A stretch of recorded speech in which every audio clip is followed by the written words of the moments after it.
Dr. Turk, over here. Quantum Leap. Greetings, everyone. We are back discussing Quantum Leap, the 2022 revival, episode 10, entitled Paging Dr. Song. If you are new here or have otherwise forgotten, there will be spoilers ahead, so duck out now if those are not your thing. Otherwise, we're cracking on with the show. So this episode picks up with Ben having leapt from a fellow travelers in the 70s up to this episode in 1994. He is inside the body of a female doctor, and I say that because that point becomes responsible for some things that happen a little later in the episode. And right now, there is a baby about to be born, I guess you could say, and he is the only doctor in the vicinity because the actual doctor that was supposed to be birthing this baby was not available. One thing I would like to point out right now is I looked down to check out the title of the episode, and by the time I looked up, the baby was already delivered. But that just seemed really quick for that baby to be born. I do digress because that wasn't really the point of the episode. That was just a little tease to get us into the whole situation of what's going on here.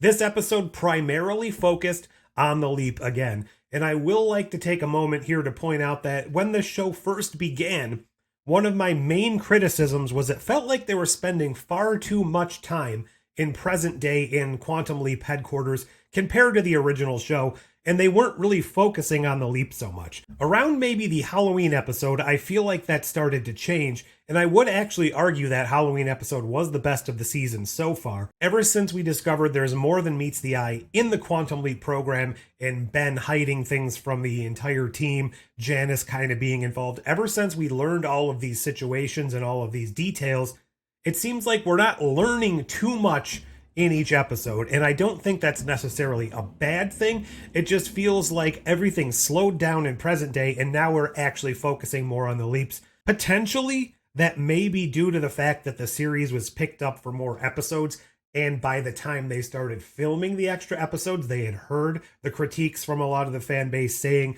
we want more time in the leaps. I don't know if that's the case or not. It just feels like a few episodes in and everything's swapped. Perhaps that's because they wanted to build that base early and let us learn and feel and grow with the Quantum Leap characters in a way we never really did in the original series. Or they changed course partway through because of some of the criticisms they heard. I'm still enjoying the leaps here. This one was good, and I did enjoy it. It felt a hell of a lot like a Scrubs episode, to be honest, and I think they possibly knew that because they actually named one of the characters Dr. Turk, maybe as an homage, maybe as hanging a lampshade on it. If not, and that was all a coincidence, I might be reading too much into this. It just felt that way. So the entire point of this leap is Ben needs to try and save the lives of 3 different people who were affected and impacted by a train crash. And one thing that was absolutely interesting to me, and I don't know if this will come back into play sometime down the road, is Ben knows future information. Obviously, we've seen this throughout the series. That's the whole crux of the show. Addison has access to Ziggy and has historical databases and all of that crap in order to kind of help with what's going on. So she tells him there's these 3 patients that you need to save their lives, gives him the names. He goes up to the front desk and actually gives these names. Obviously, the people are not yet in the hospital, and that's a through line through the rest of the episode where the head nurse in charge, or whatever her position was, is now aware that Ben knew about these people before their accident, before they were actually brought into the hospital. And I'm wondering if we're going to start seeing impact of this later on, or implications of Ben having future information being drip fed to people in the past, and maybe that leads to some sort of issue where future information is being dripped into the past, and that might be impacting something, or that might be leading to a shadow organization within the government coming together to try and figure out why future information is in the past or how things are known. And maybe that leads to the other leapers, the evil leapers, whatever you want to call them. I'm just throwing things on the fire here. I don't know if this is meaning anything to anybody. It's just something that came into my mind. So the whole point here, and I mentioned this earlier because he's a female doctor, is the main head doctor here is not treating him as an equal because of sexism. And as such, he has to fight extra hard to get his points across. The other main doctor we see is in a similar situation. She's a female doctor, but she's got more seniority, and I think people tend to treat her a little better. But she's dealing with a whole home situation. She's a single mother fighting for sole custody, so she doesn't want to really stand up for herself and risk losing the paycheck, risk losing this job, even though in her heart of hearts she knows she is a doctor and she needs to do best by her patients.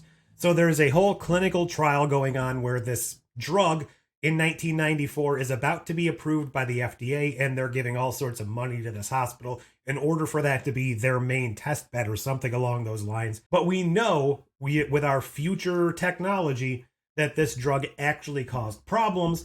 And because of the use of this drug, a bunch of people died. Primarily, it seems because of interactions with pre-existing conditions, things that aren't necessarily known. And this is another point where Ben gets future information because one of the patients has an undiagnosed ailment that interacts with this drug and leads to her death. Information from the future he should not know. So this is why I would be very curious to find out in the future if him leaking this potentially futuristic information leads to any changes in the future that were not predicted or were not picked up by Ziggy. Speaking of Ziggy, I did like the little retro beeping from the hand device that Addison was using. Let's also discuss a little bit about the present day stuff. So at the end of last episode, actually the entire crux of the present day storyline last episode was tracking down Janice and bringing her into Quantum Leap headquarters to try and get that information out of her. And this is why I say it feels like a slow drip. She was brought into Quantum Leap headquarters, and we pretty much had two scenes with her, two real scenes in this episode, where she's getting interrogated, not giving up the information, says the only person she'll talk to is Ben.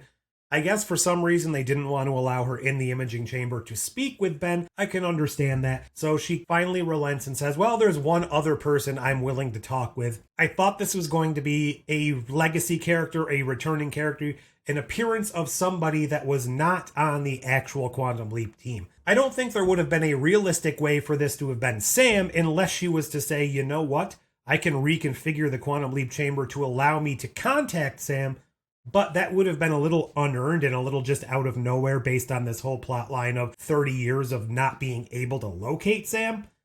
But I really thought there was going to be a little more to this than her actually just deciding she wanted to talk to Addison. Because they played that up like a whole reveal was going to be coming, like, there's one other person I'm willing to talk to, dun dun dun, go to commercial, and then it's just Addison. While that was fine and it made sense with the whole storyline that's been built up, it really felt like there was a bigger reveal, and it was kind of a letdown to see that. She told Addison here, you have to go to Ben and tell him to stop talking, stop blabbing. He can't tell you anything. It's in the imaging chamber. I suppose everything in the imaging chamber is being recorded, and she basically says everything he's saying is now out there for all to see. So I don't believe she was saying Addison is at fault. Addison actually can't be trusted. I think the whole point here is that by trusting Addison so implicitly, like he's clearly built up over these past few episodes, she's just planting the seed that he's going to say too much, and there's other entities out there monitoring this whole thing or will have access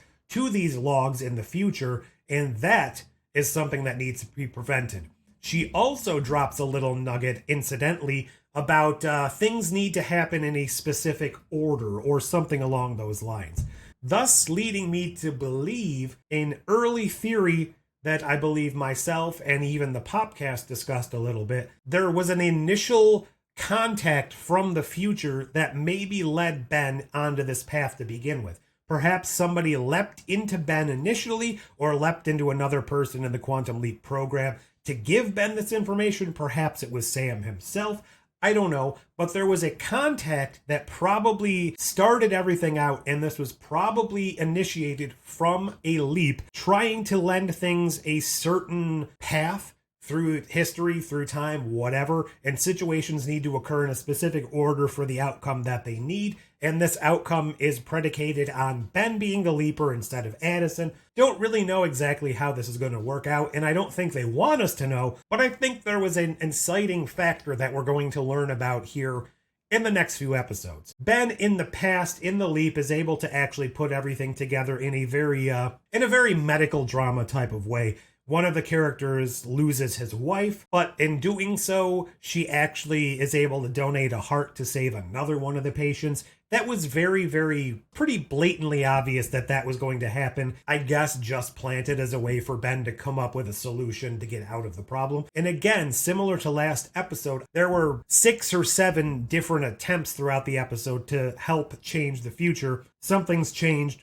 but things get worse, or something changed that kind of pushed things in another direction that wasn't the correct way. There was the whole situation of the other doctor having her father be one of the train accident victims. But that's to be excused because the storytelling and the emotion and the impact of everything really worked. So for all I know, all of these characters were already maneuvered by somebody leaping in the past before. So I really can't fault it for feeling a little disingenuous because who knows? Maybe Sam leapt into these characters 20 years ago and all led them to this path for Ben to interact with here. That may not ever be explained. It may just be a simple case of a 44-minute TV show needing certain conventions. But I feel like there is an opportunity for more time travel shenanigans to be at play here. It was nice resolution. It was nice to see that the main doctor got his comeuppance. It was nice to see that he ended up taking Ben's character seriously, and for the life of me, I can't remember the name of the actual Dr. Ben was inside. And I will be interested to see if we discover down the road that some of these little pieces of future information plays into anything in the future, or if it was just a fun moment for us to watch. All in all, 2 episodes back from the break, and I feel like it wasn't necessarily a real mid-season break. These episodes just kind of seem like regular episodes. By giving it that second season, it's really possible the show could grow into something spectacular. As it stands, every episode I'm looking forward to the next one, and even if the next episode falls a little flat, I'm still enjoying the story, I'm still enjoying the journey. The tease for the next episode I'm very excited for. We get Robert Picardo, we get apparently a nuclear reactor. I'm not sure what setting we're supposed to be in, but it reminded me very much of either Stargate or a proto-quantum leap chamber.